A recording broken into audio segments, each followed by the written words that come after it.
Hello, you guys. Are you out there? I'm Mark with HFD Reviews, and we've got Path of the Valkyrie Barbarian by our very own RuinQueenofOblivion. Yes, it's been a while. I'm getting caught up with these, though. Let's see, we're about 24 days behind here, but I've been having such a great time. We've had some new people putting up content, so the channel's doing really well. I'm so pleased with it, and of course, the content you guys are all providing is across the board excellent. I've been doing some deeper dives into character creation. I've been getting through all the feats a lot more thoroughly, and I'm even thinking about eventually getting up on the new 1 D&D rules changes. I mean, I've heard other people talk about them on YouTube videos that I watch, but I have yet to buckle down. I'm still kind of like a player's handbook kind of person is where my knowledge sits, just because I have it. I have all the original books. But yeah, I think I'm going to try and start pushing it forward a little more. I got a chance to join a Storm King's Thunder campaign, so it's gotten me much more into creating a character and thinking through it and stuff. So yeah, delving into builds much more than I have in the past, being almost a foreverish sort of DM up to this point. So all right, yeah, let's do it. So there's a bit of a story here. Oddly, this one wasn't actually made by me and only edited by Bearded. Okay. This particular subclass was made by a person on Discord named the Ireland Lad. They would punch me if they heard me say it. They would just be like, "You son of a beep." So yeah. Is it okay to like do people's accents? I don't know. Everyone loves accents. Everyone just loves to do them and do funny voices. But what's the word for it? Accents are stereotypes the way we all consume them. And I don't just mean like Americans. Like you go to any other country and people there have a stereotypical accent for some other place, some other country. And it's always probably a little insulting. I guess part of it has to do with like whether you're trying to be insulting. But when you are like doing like the Lucky Charms, like, oh, they're stolen by Lucky Charms, then you are, yeah, you're comparing Irish people to leprechauns. And then, of course, leprechauns to people who love marshmallow cereal, Lucky Charms. So it's just, yeah, I don't think there's any good answer there. Probably just shouldn't do it, but it is so fun. Why is it so fun to do, I guess, then, if it's so wrong to, yeah. Yeah, don't tell Ireland Lad where I live, please. It would be bad. I have for a while played around with the idea of playing a Drow Barbarian with the fascination with the Valkyries and attempting to join them. Originally, this was going to be Matt Mercer's Path of the Juggernaut subclass, but the Ireland Lad posted the original version of this subclass to a Discord chat. With his okay, I got Bearded to go over it and made his own version of it. So with both Bearded and Ireland, it's Bearded Russian, in case you guys are wondering, not this Bearded, different Bearded. In Ireland Lad's permission, I will be posting the updated version. So, shall we begin? Yeah.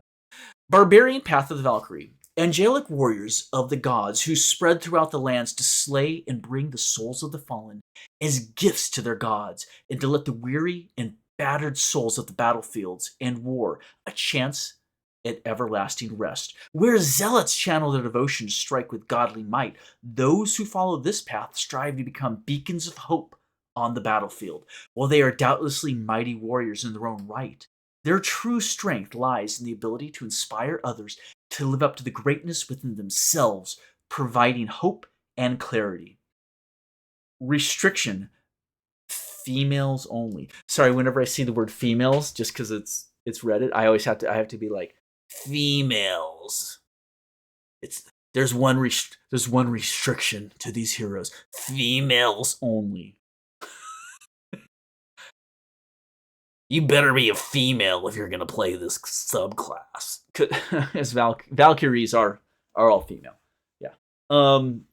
But you know what? Maybe they could just be a person, just a person who has the heart of a Valkyrie, and that'll be good enough. But I get it. We like to have themes and tropes.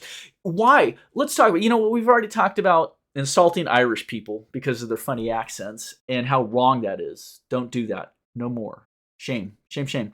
But let's talk about tropes that may or may not be stereotypical. They might be racially stereotypical in fantasy. there's a lot of discussion about it, and we can all see that D&D is making changes actively to get rid of the word half elf, half orc, because it essentially means you're bi-species, biracial, bi-species.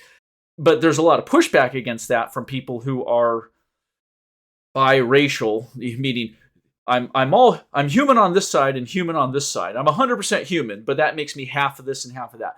I think we all get why there's nothing to that. Being biracial isn't a thing. You're just a person. You're 100% human all the way around, no matter who your parents are. But at the same time, it's a real part of people's real lives is to have a skin tone or the shape of their eyes or the type of hair they have that sets them aside from the majority of their society where they live, and that makes you a minority. You could go live in another place and not be a minority there, or maybe even within your group you're a minority. So it matters because prejudice exists. I'm not going to say racism. I'm going to say prejudice exists among humans all around the world. You can go anywhere, you'll find people in their culture, they'll be prejudiced against someone.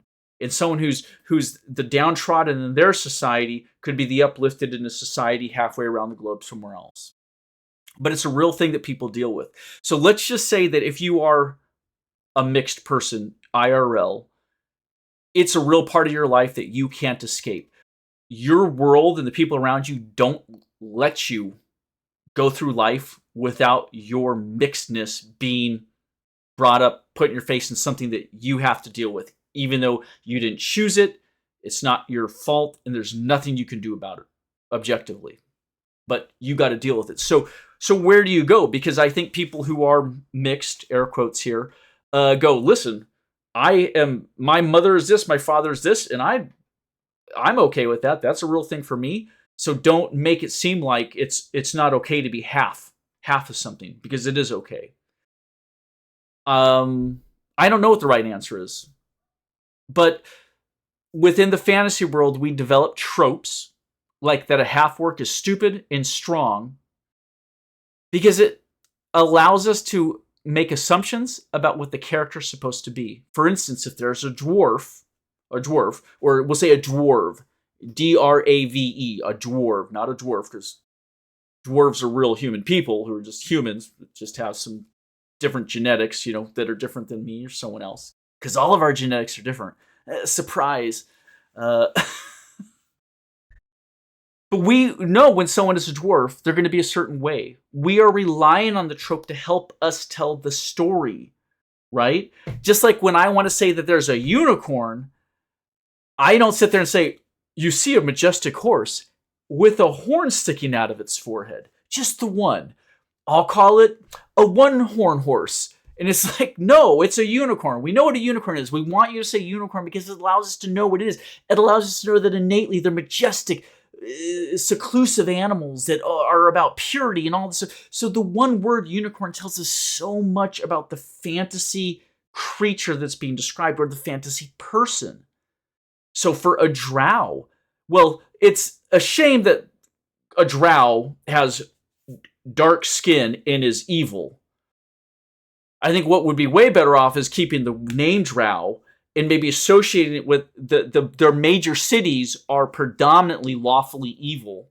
And there's a religion and God that dominates their society that drives people to do evil things, and that the color of their skin be completely excised from what they are. I think that would be a nice way to handle that, and that drow can be good as easily as they can be evil, but that their society or their culture, the religion, is what forces the vast majority of them to become evil. So that's how we have to treat things like that. So a dwarf is always going to be hardy, tough, stoic in general, but does that mean they're greedy? Not necessarily. There could be dwarves that have just given up all desire for gems and gold. They don't delve into the earth for it. It means nothing to them. They just want to tend their beer hall. They love beer and beards, of course. I'll be really honest. There's no way to separate beards from dwarves. And if you try and do it, then you have a problem with me. It is not okay. I'll put up with a lot. But so females only. Yeah. I have no problem with it. I like the idea that there are things that can be female only, because I understand what a Valkyrie is supposed to be within the legends and myths of humankind. However, I think that we have to be respectful of at any point of anyone saying, well, I would like to be a Valkyrie, but I don't identify as I'm not a female biologically, or I don't identify as a woman culturally, as far as gender assignments go. But I'd still like to play Valkyrie, and I don't think anyone here would deny the fact. But I think when people need to be given that, you give it to them. That's the right thing to do. I think if someone sits there and says, you know what, I don't like the word half leans, half elves, half orcs at the table. Do you guys mind? And everyone just sits there and goes, yeah, okay. Someone can be of human and elven descent. That is what a halfling is, and that's how we'll refer to it. Your mother's an elf, your father's a human, no problem. So give where you can, but I think that if we are okay with Valkyries only being females, or we are okay with a half-orc and orcs in general being stupid and brutish, then let that fiction ride, because the tropes are there and do inform the storytelling, because it's powerful and it's efficient. So yeah, be understanding to each other. Wow, that was long, but I think it's something that I think it's something we've all thought of over the recent years with the way our world is kind of changing post hashtag Me Too and all the shit that's gone down in the last 6-7 years. I think for the betterment of all in general. But yeah, female only, I got no problem with it. I would propose it that way if it were brought up at my table, but I would absolutely be willing to make an amendment to that if a player requested it. And I would say, absolutely, whatever you need to feel comfortable, feel safe, welcome. That's what we're going to do at this table. All the time. Only females can follow the path of the Valkyrie. This path was given onto the chosen females of the gods to aid and guide the weary and struggling soldiers and warriors into the afterlife. Your DM can lift this restriction to better suit the campaign. Why didn't you say that? We could have shaved like 12 minutes off this video. God darn it. Okay. It might not apply to your DM's setting or your DM's version of the game, and the restrictions is for historical accuracy to Norse mythology, etc. Valkyrie's vestments. Starting when you choose this path at 3rd level, you are granted a mantle of divine protection, which take the form of a brilliant suit of ornate armor. This is a suit of splint armor with which you are proficient. It weighs only 10 pounds for you. You can don or doff it as an action. Oh, that's so cool. It's just like a raiment. It's just like a tunic, right? That's like with a head hole and like a thing to tie it around, and you literally just like put it over your head. And as you go to tie the sash at the middle, it just turns into this beautiful, ornate, gleaming splint mail armor that weighs 10 pounds. Love it. You, as long as it is within 30 feet of you and does not count as heavy armor for the purpose of any barbarian features which would normally be hindered by it. That's right. There's quite a few. Obviously, the unarmored defense, right, is one of them. And then I think is it raging or something? You have to be like butt-ass naked? I don't know, like in a loincloth? I don't remember exactly. When I imagine it, you have to be in a loincloth. That's when I'm in my own dream, like having my barbarian fantasies, and I'm just like all like this, like dogs. But it's a battle axe. It's a double-headed axe. I'm like hacking apart fucking giants or some shit, killing the frost giants, like you do. But always the loincloth. That's really a part of all my dreams, the loincloth. I don't know why, but I guess maybe I have trouble imagining clothing. I don't know. I'm not perfect. What are you going to do? When you enter a rage while wearing your vestments, you can choose to gain any of the following benefits. You calculate your armor class as follows. 15 plus your wisdom modifier. Whoa. Are you serious? That's drastically different than the standard barbarian. Wow. You're going to have to put some thought into your stats then if you're going to roll this up. Minimum of 2. clarification, please. Your armor class is 15 plus your wisdom modifier minimum 2. Does that mean that your wisdom must be at least 14 to qualify? It's a prerequisite for this class? Or is it just 17? No, I get what you're saying. I get what you're saying.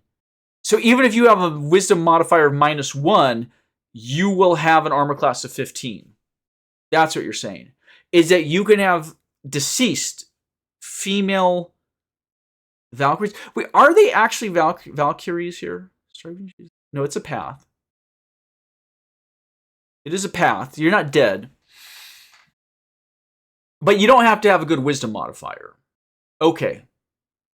Okay. It's a little confusing. Like, I had to think about that a lot. Because I'm just sitting there going, why isn't your AC just 17 then? But because maybe your wisdom modifier is above 15. It's 16. You have a +3 or +4, +5. But then you're a hell of a barbarian if you have a wisdom of like... Can you imagine a barbarian with like a wisdom of like 17, but they're also barbarian? But they'd have an AC of 18. Okay, let's keep going. Your vestment shines as though under the effect of the light spell. Can you turn that off at will, on and off? Or is it always? Ooh, good question. Clarification, please. Because otherwise it would be a potential liability if you couldn't turn off the light. You and any allied creature within 10 feet of you gain a bonus to intelligence, wisdom, and charisma saving throws. This bonus is equal to your wisdom modifier. Okay. I think that you should have a prerequisite on the subclass. Because you can build the barbarian before they reach level 3 and take this subclass that doesn't have a high wisdom, that has no wisdom, negative wisdom. I would almost say that you should have a minimum wisdom 14 to take this subclass, in my opinion, as a prerequisite up top. Because if someone wants to build towards this, they're going to need to know that, and that's just kind of the general courtesy is to list your prerequisites at the top. Okay. Note for, editing, whatever, in my opinion. As long as your rage persists, you can use a bonus action on your turn to activate or suppress any combination of these effects. While raging, bonus actions, you can turn on or off each effect. Okay. Beginning a blessed mount. Beginning at 3rd level, you call upon a heavenly creature to carry you into combat with inspiring glory. Inspiring glory! I can't sing, but that's how I imagine it being. It's just like all Led Zeppelin song. You get your little cassette, player. Pull it out. You're adjusting the tape. You put it in. And then the Led Zeppelin song just starts. Oh, God. Your mount gains the benefits of your... As a 1-minute ritual with your vestments, as its only material component, you can summon a Valkyrie Steed, whose statistics can be found at the end of this subclass description. The details of this appearance are up to you. You should reflect your god's portfolio. While mounted on your Valkyrie Steed, you both gain the following benefits. Your mount gains the benefits of your rage feature as long as they persist for you. It's interesting. You can force an attack targeted at your mount to target you instead. That's nice. Don't Cavaliers have that or something like that? You can understand simple ideas and feelings your mount are trying to convey. Right. Emotions and general ideas like, give me an apple. Let's go get an apple. I want that apple. Those are all the kinds of things your mount would think. Once you summon your Valkyrie Steed using the ritual described in this feature, you cannot do so again until you complete a long rest. You can also dismiss your steed back into its home plane as an action on your turn. And, okay. So when you summon it, though, it's going to last until you dismiss it or it dies. But you can't just keep resummoning it, I guess is the point, if it were to die. Caretaker of the Brave. At 10th level, you're able to ease the pain of battle in your allies. You can summon or dismiss a mystical meadhorn as an action on your turn, which acts as the conduit for this ability. The horn has charges equal to your proficiency bonus, which it regains at dawn. Oh, I like that. As an action, you can expend the horn's charges in the following ways. You can summon or just dismiss the horn to your hand. Okay. 1 charge. Grant 1 creature within 5 feet of you a gulp of Valhalla's fortifying brew from the horn, restoring hit points equal to your barbarian level plus your wisdom modifier. And you're at level 10 by now, so it's kind of like second wind. You're kind of like ish, you know. It's base 10, not a D10, but yeah, you're kind of second winding people. That's cool. I like it. 2 charges. Wait. How many charges does your horn have? Oh, did I catch you in a mess up? You could summon or dismiss the horn as an action on your turn. Charge is equal to proficiency bonus. Okay. You did it right, and I was wrong. I thought I was getting 2 charges. Anoint a creature within 5 feet of you with a Norn's potion, casting lesser restoration on them. Okay. I don't know what a Norn is. I'm sure it's mythological. I will have to look that up. 4 charges. Baptize 1 creature within 5 feet of you with a splash of godly blood, casting greater restoration on them. I love that. And you regain the charges on the horn every dawn. Okay. Hold on. I'm doing 2 things. I'm on my phone here because I have a timer set that's going to go off in like a minute. I don't want to interrupt the video. But secondly, I want to know what a Norn is. So I'm going to check it real quick. Because if I pull it up here, it's going to mess up my screen. So give me a second. You guys can bear with me. This is how we do. This is how we do it on this channel. A Norn. Not a horn. A Norn's potion. Is it auto-correcting? God dang it. Norn's. I'm just going to write it the way you did. Norn's potion? Creatures Wiki. Okay, this looks promising. Here we go. It's a Penetria potion? What the hell? A Penetria... What are you doing to me here? A Panatria potion is a powerful curative potion from which comes the Tree Hugger Norns. It contains large amounts of vitamin C and... Is this real? What the fudge are we... What is a Tree Hugger Norn? God dang it. I'm clicking on that. Oh, my lord. Okay, I'm going to show this to the camera. Oh, this... Can I adjust... How do I adjust it? No. Shit. No, I lost it. Is there a way to... This is like... Here we go. That's a Tree Hugger Norn. You guys kind of... What are you doing to me here? Okay. Tree Hugger GIF. History. Oh, no, I want to back out of that. Let's see. Game. Creatures 3. Docking Station. What? Creature Labs. The Tree Hugger Norns are, as their name might imply, the most peaceful of the Norns. There's other Norns. Oh, God, you're going to kill me here. I'm going to jump to the other Norns here. Norn. Cyber Liphogenesis cutis is a species of creature created by the She to entertain them and to serve tea and biscuits. They were genetically engineered on the disc-shaped planet Albia. Many were abandoned there as the She took off in their spaceship, the Ark. Although they took a few things with them, they were lovable and innocent creatures who need some care to survive, though some breeds are more capable of living in the wild. Wow. Okay. Or did you just misspell horn here? Is it just a horns potion? What the fuck is happening? Capstone. Cry of Ragnarok. By 14th level, your very presence now ordains glorious battle. As long as you are raging and mounted on your Valkyrie Steed, you can use a bonus action to loose a mighty blast from your mystical horn, which stirs the hearts of your allies. Doing so causes creatures of your choice within 30 feet of you to gain the benefits of Blessed and Crusader's Mantle for the next minute. Oh my.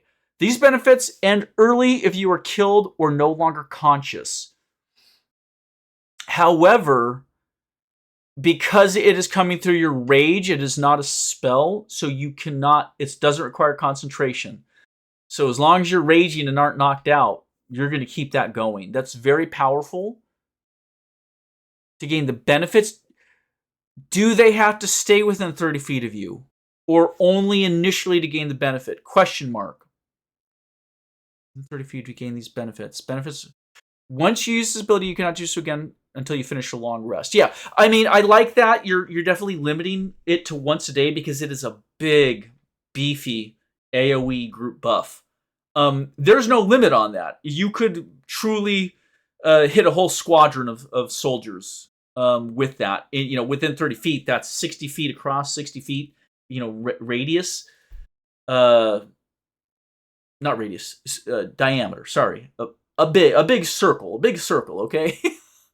You could get dozens and dozens of warriors or villagers, whoever. So, but it's only once a day. It's the one glorious battle you do a day. Essentially, you're only gonna do one glorious battle a day. I mean, you might do a lot of other smaller fights and skirmishes a day, but they're not glorious battles. But this, yes, wow, that is colorful. It sounds immensely fun. I'm so curious about what the Fudge Norns are. So yeah, let's see. All together, you're getting the Radiant Splint armor. Can you turn the light on or off? Big question.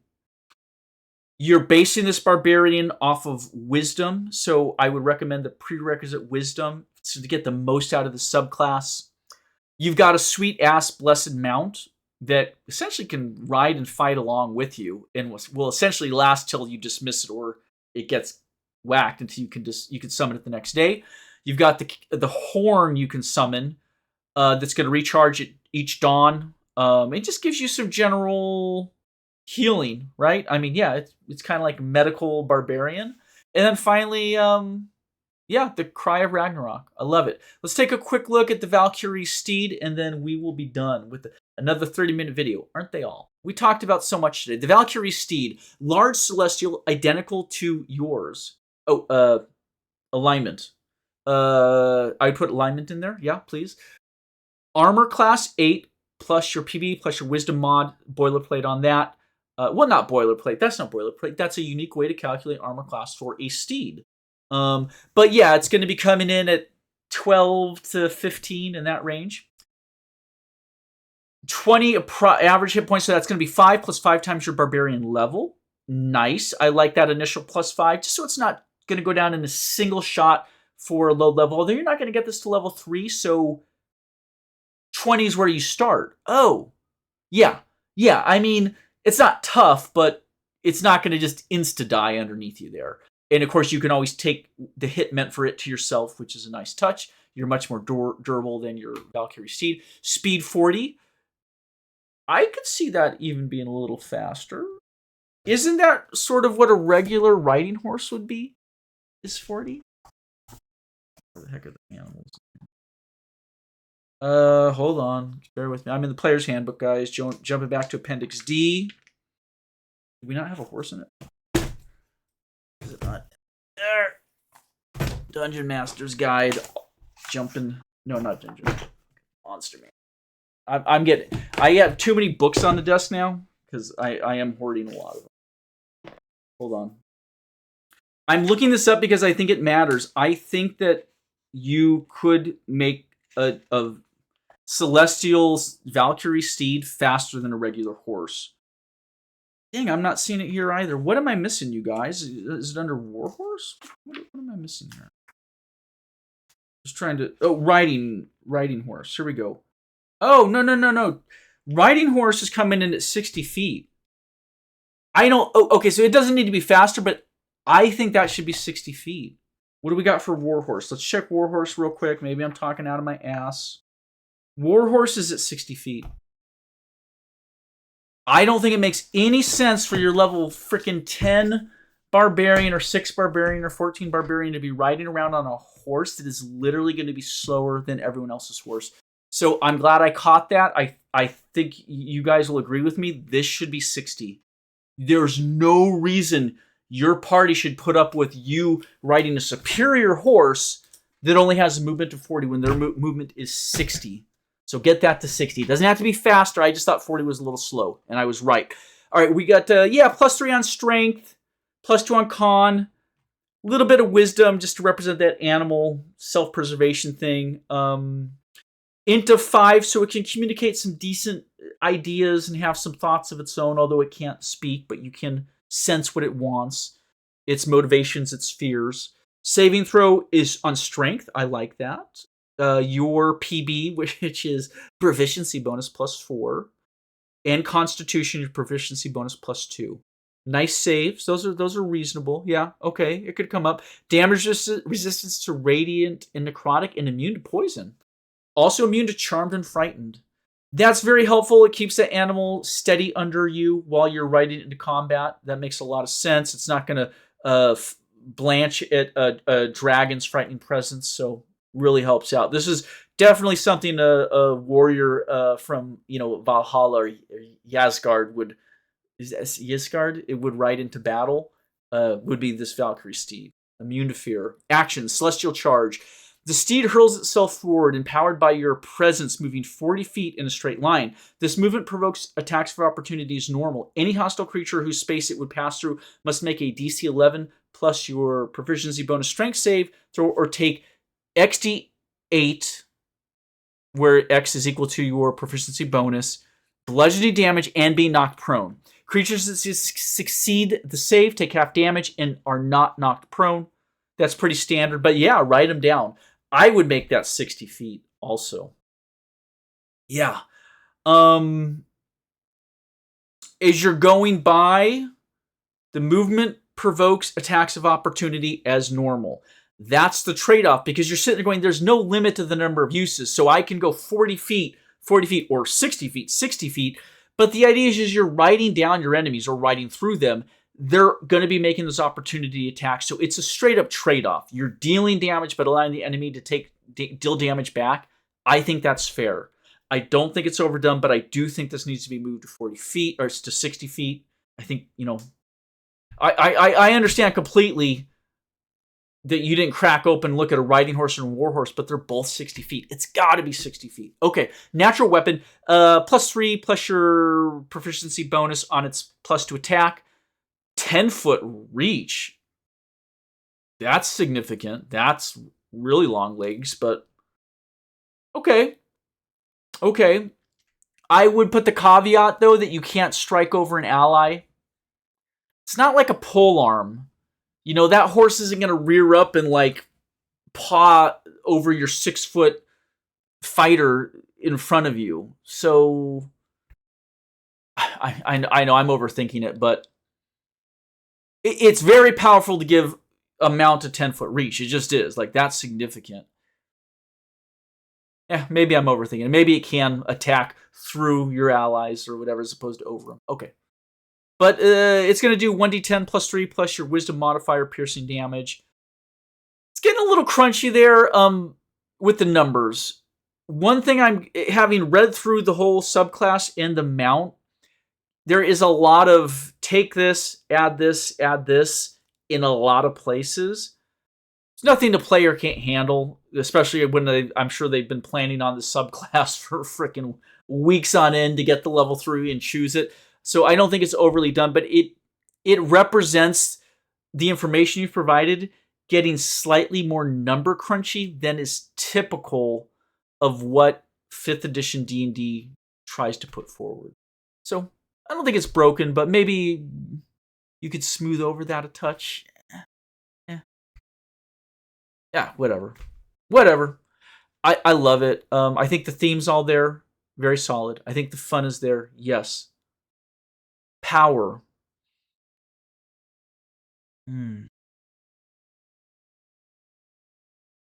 It's a tough one. I don't think the AC coming in at 6th level, no, 3rd level, does that represent an immediate bonus to AC? Getting the celestial splint armor, the Valkyrie's garb, plus the 15 plus your wisdom mod. No, if anything, it's offset by the fact that you've got to dump stat points into wisdom to get the most out of this, right? Because you're going to want strength, you're going to want con, you're going to want wisdom. It allows you to free up dexterity, I would say, right? That's what it's really letting you do, is take a dump in dexterity to save extra for wisdom. Certainly, I like the idea that having higher wisdom stat gives your character a lot more versatility, because they have decent skills in those whiz-based skills. a lot of fighter barbarian classes don't have int, they don't have wisdom, they don't have charisma, and it makes it so they damn near have no skills to play with. So, bit of healing, bit of healing and healing, both. They're probably going to deal less damage than a straight up barbarian. With the steed, though, on the field of battles where they're going to shine. And so I think that's another good trade-off, is I think when you're mounted on the steed with the celestial charge and just the extra hit points as the pet, it's really making you beefy as a barbarian. But it's only going to work on the open field of combat, essentially, for all intents and purposes, where you've got room to roam. In a dungeon, steed's not going to be there, so it's a detriment away from the barbarian in that sense. So I'd say that, without thinking too closely, I'd say it's in the A class. It's not an A+, but it's probably coming in there at A- to A. So yeah, not overly weak. I don't think you have to trim anything off, and I don't think it's overpowered. That's it. Long video. I do got to go. It's late, guys, here on a Sunday, and I actually have to go get to something. But thank you for sharing always, for your efforts, Bearded Russian, Ireland Lad, and Rune Queen for sharing. Take care, everyone. Until next time.